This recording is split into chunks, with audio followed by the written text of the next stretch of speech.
Bonjour tout le monde, Cynthia Lavoie, conseillère en créativité, innovation et efficacité. Euh, Aujourd'hui, je voulais refaire un topo global de qu'est-ce que je vous ai parlé beaucoup cette semaine. On a parlé d'efficacité beaucoup cette semaine et puis je voulais revenir là-dessus avec vous. Est-ce que ça vous est déjà arrivé là, de vouloir vraiment être efficace, euh, vouloir presque être trop efficace, puis euh, vous sentir mal quand vous n'étiez pas efficace, quand vous faisiez des choses que vous dites, ah, coudonc, tu sais, j'ai perdu mon temps ou des choses comme ça. Ça vous est probablement déjà arrivé. Moi, ça m'est arrivé. Et puis, même que j'en ai déjà fait une obsession de l'efficacité. Tu sais, je voulais être efficace à tout prix. Et ce, pendant plusieurs heures par semaine. Tellement que je me suis épuisée à vouloir être toujours efficace, puis toujours faire les bonnes choses, et puis les faire pendant plusieurs heures par semaine. Donc, ça, c'est ce que ça m'a apporté, le fait de vraiment me rendre à l'épuisement par mon obsession de l'efficacité. Ça m'a vraiment amené à réfléchir à ça, à l'efficacité. Cette semaine, ce que je vous ai parlé, c'est des trucs pour trouver c'est quelles vos activités dans lesquelles vous avez des meilleures compétences. Choisir ceux-là, c'est-à-dire les tâches de niveau A, comme je vous parlais. Ces tâches-là, de les mettre dans un horaire où est-ce que vous allez, dans un temps précis, aller travailler là-dessus. Quand je vous ai parlé sur la technique de Pomodoro, entre autres. Donc, on fait 25 minutes de travail intense, on arrête 5 minutes, etc. Ce que je veux vous amener comme point, c'est que oui, c'est bien, on veut être plus efficace. Mais le but de tout ça, moi, mon but, quand je fais ce genre d'approche-là, mon but, c'est vraiment de me libérer du temps pour les choses qui me font du bien puis que j'aime. Par exemple, pour voir mes enfants, pour aller faire un repas avec des amis, pour euh, juste lire un livre. Donc, j'utilise le temps qui me reste pour créer des relations aussi avec les gens, puis pour m'assurer vraiment de vivre une vie qui est quand même équilibrée.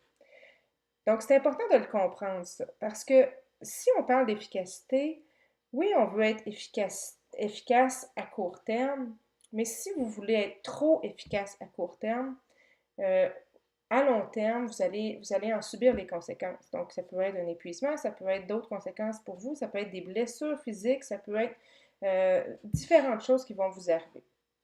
Donc, c'est quand même important de voir toujours ça d'une façon globale. Je vous donne un exemple très simple. Par exemple, tout à l'heure, ça m'est arrivé à l'épicerie, puis j'ai commis cette réflexion-là. Vous allez à l'épicerie, vous voulez être stationné dans le premier stationnement sur le bord parce que vous dites, je vais perdre moins de temps, je vais arriver à l'épicerie plus vite, etc. D'un autre côté, si vous vous stationnez plus loin, ça vous donne le temps de marcher, prendre l'air, de vous changer les idées un petit peu. Donc, finalement, globalement, peut-être que c'est pas si mauvais que ça que vous soyez stationné plus loin cette journée-là du point où est-ce que vous vouliez aller. Donc, c'est vraiment cet aspect-là que je voulais vous parler aujourd'hui. Je voulais vous porter à réfléchir là-dessus. Est-ce que vous préférez être efficace à court terme ou avoir une efficacité qui va être durable? C'est ce que j'appelle l'efficacité durable ou l'efficacité globale. Donc, à long terme, vous allez encore être efficace. Parce que si vous avez entre 30 et 50 ans, vous êtes peut-être dans des années où est-ce que vous travaillez très fort, mais vous devez aussi penser à long terme. Comment votre vie va se passer dans 20 ans? Comment votre corps va être fatigué dans 20 ans? Donc, il y a aussi cet aspect-là qu'il faut prendre en compte quand on parle d'efficacité. Donc, j'espère qu'en fin de semaine, vous allez prendre du temps pour vous reposer, profiter du temps en famille, euh, avoir du plaisir, puis ça va pouvoir faire que la semaine prochaine, vous allez avoir l'esprit libéré, vous allez pouvoir avoir plein de bonnes idées, vous allez pouvoir les mettre en place parce que vous allez avoir l'énergie pour le faire. Donc, je vous souhaite une belle fin de semaine et une belle journée créative aujourd'hui. Et puis, en espérant que ça va vous aider. Puis, ben, si vous voulez partager mon vidéo, moi, je veux aider le plus de gens possible. Je suis super contente parce qu'on est déjà 400 sur ma page Facebook. Vraiment, là, c'est super de voir qu'il y a des gens qui ont cet intérêt-là. Fait que partagez pour qu'il y ait plus de monde possible, qui ait cette vision-là, puis qu'on puisse changer la façon que nos entreprises sont gérées, puis qu'on gère notre temps en tant qu'employé ou en tant qu'entrepreneur. Donc, merci, bye bye, à la prochaine.